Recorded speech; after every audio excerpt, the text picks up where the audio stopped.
இப்ப மனதை சார்ந்த அந்த நோய் வந்துவிட்டால் அது மனதோடு மட்டும் நிற்பது கிடையாது. மனதிலிருந்து உடலுக்கும் அது தாவிவிடும், உடலுக்கும் நோயை ஏற்படுத்திவிடும். உடல் நோய் என்பது பலவீனம், மனதில் பலவீனம் ஏற்படுவது. ஒரு மனிதனுக்கு சந்தேகங்கள் அதிகமாக, ஒரு மனிதன் மீது சந்தேகமோ பொறாமையோ அல்லது அவரை பற்றி கோள் சொல்லுவதோ புறம் பேசுவதோ என்ற இந்த நோய்கள் எல்லாம் ஒரு மனிதனுடைய மனதில் இருக்கக்கூடிய நேரத்தில் இவருடைய உடலையும் அது பாதிக்கும். கண்டிப்பாக முன்னால் நான் சொல்லி இருக்கின்றேன். இப்பொழுது மருத்துவர்கள் ஆய்வு செய்து சொல்லக்கூடிய விஷயம் அது. ஒரு மனிதனுக்கு உடல் நோய் வருவதற்கு காரணம் வெளிப்படையான காரணங்கள் மட்டுமல்ல. ஹார்ட் அட்டாக் வருகின்றது, இந்த ஹார்ட் ஆபரேஷன் செய்யக்கூடிய டாக்டர்கள் நீங்க போய் கேட்டு பாருங்க. அப்போலோவில் இருக்காரு, இந்த ரயில்வே ஹாஸ்பிட்டல் இருக்காங்க, எல்லாம் போய் கேட்டு பாருங்க. நான் ஒரு டாக்டர்கிட்ட கேட்டேன், அது மாதிரி ஒரு டாக்டர் சொன்னார், அவராக சொன்னார், மனநோய் வருவதற்கின்றது, அதாவது ஹார்ட் சம்பந்தமான நோய் வருவதற்கின்றது, இது வெறுமனே உணவு சம்பந்தப்பட்ட பழக்கங்களினால் மட்டும் வருவதல்ல. இப்ப ஹார்ட் நோய், இந்த ஹார்ட் அட்டாக் என்பது எதனால வருகிறது? மாரடைப்பு என்பது இரத்த குழாய் அடைத்துக் கொள்வதின் காரணமாக, ரத்தம் சரிவர ஓட்டம் இல்லை என்ற காரணத்தினால் ரத்தத்திலே இரத்த குழாயிலே கொழுப்பு அடைத்துக் கொள்வதின் காரணமாக, கொலஸ்ட்ரால் என்பதாக சொல்லுகின்ற வகை, கொழுப்பு அடைத்துக் கொள்வதின் காரணமாக இரத்த ஓட்டம் சீராக இல்லாத காரணத்தினால் போய் சேர வேண்டிய சரியான ரத்தம் இதயத்தில் போய் பிறகு அங்கிருந்து உடல் முழுவதும் சப்ளை ஆகக்கூடிய தன்மை இல்லாத காரணத்தால் திடீரென்று அடைப்பு ஏற்பட்டு விடுகின்றது. மூச்சு விடுவதற்கு சிரமம், சில நேரங்களில் அது ஃபெயில் ஆக்கப்பட்டு உடனே இறந்து விடுகின்றார். இது ஹார்ட் அட்டாக், மாரடைப்பு என்பதாக சொல்லுகின்றோம். ஆனால் மாரடைப்பிற்கும் உணவு சம்பந்தப்பட்ட நிலைக்கும் சம்பந்தம் என்பது மிக குறைவுதான். ஒரு மனிதனுக்கு ஹார்ட் அட்டாக், மாரடைப்பு என்பது வராமல் இருக்க வேண்டும் என்று சொன்னால் அவன் தன்னுடைய குணங்களை சரிபடுத்திக் கொள்ள வேண்டும். நல்ல பண்புள்ளவனாக ஒரு மனிதன் இருக்கும் பொழுது இவனுக்கு ஹார்ட் அட்டாக் என்பது வரவே வராது என்பதாக மருத்துவர்கள் இன்று குறிப்பிடுகின்றனர். ஒரு மனிதனுக்கு ஹார்ட் அட்டாக், மாரடைப்பு என்பது வராமல் இருக்க வேண்டும் என்று சொன்னால் அவன் தன்னுடைய குணங்களை சரிபடுத்திக் கொள்ள வேண்டும். நல்ல பண்புள்ளவனாக ஒரு மனிதன் இருக்கும் பொழுது இவனுக்கு ஹார்ட் அட்டாக் என்பது வரவே வராது என்பதாக மருத்துவர்கள் இன்று குறிப்பிடுகின்றனர். இப்ப நம்ம சொன்ன பொறாமை பாருங்க, இந்த பொறாமை அதிகப்படுவதன் காரணமாக உடலில் உஷ்ணம் அதிகமாகின்றது.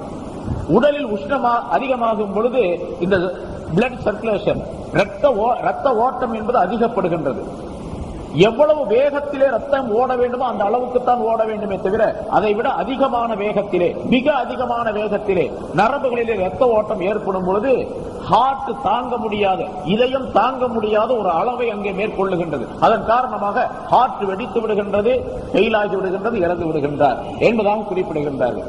ஹார்ட் அட்டாக் ஏற்படுவது சில மனிதர்களுக்கு பொறாமையின் காரணமாக கூட ஏற்பட்டு விடுகிறது. கொலஸ்ட்ராலின் காரணமாக, அடைப்பதின் காரணமாக மட்டுமல்ல, பொறாமையின் காரணமாக ஏற்பட்டு விடுகிறது. இதே போன்று தீய குணங்கள் இருக்கும் பொழுது அந்த தீய குணத்தின் காரணமாக ரத்த நாளங்களிலே மாற்றம் ஏற்படுகின்றது. அந்த மாற்றத்தின் காரணமாக மனிதனுக்கு உடலிலும் மாற்றம் ஏற்படுகின்றது, உடல் நோய் ஏற்பட்டு விடுகின்றது என்பதாக குறிப்பிடுகின்றார்.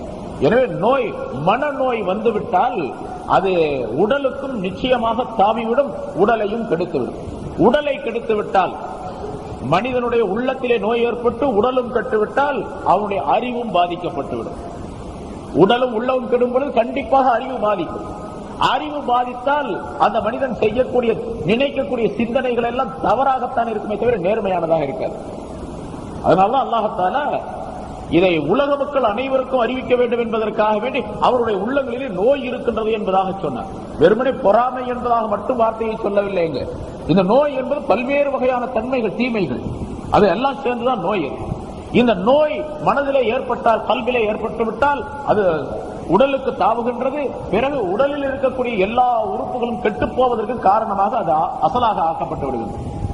கண் பார்வை தெரியாமல் இருப்பது, காது கேட்காமல் இருப்பது, நாக்கிலே தடுமாற்றம் ஏற்படுவது, கை கால்களிலே பலவீனம் ஏற்படுவது அல்லது வாதம் ஏற்படுவது, இவையெல்லாம் கூட மனநோயின் காரணமாக ஏற்படக்கூடியவை. மனதிலே ஏற்படக்கூடிய நோயினால் ஏற்படக்கூடிய தீமைகள் இவையெல்லாம். ஆக உடலுக்கும் அது தாவும் நிச்சயமாக.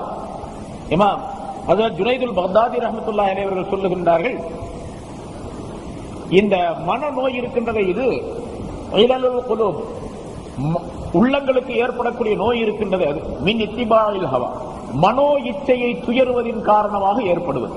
இந்த பொறாமை, சந்தேகம், வஞ்சகம் இவையெல்லாம் எதன் காரணமாக ஏற்படுகின்றன என்றால் மனோ இச்சையை துயர். என்ன மனம் எதை நினைக்கின்றதோ அதையெல்லாம் செய்ய வேண்டும் என்று மனிதன் நினைக்கின்றார்.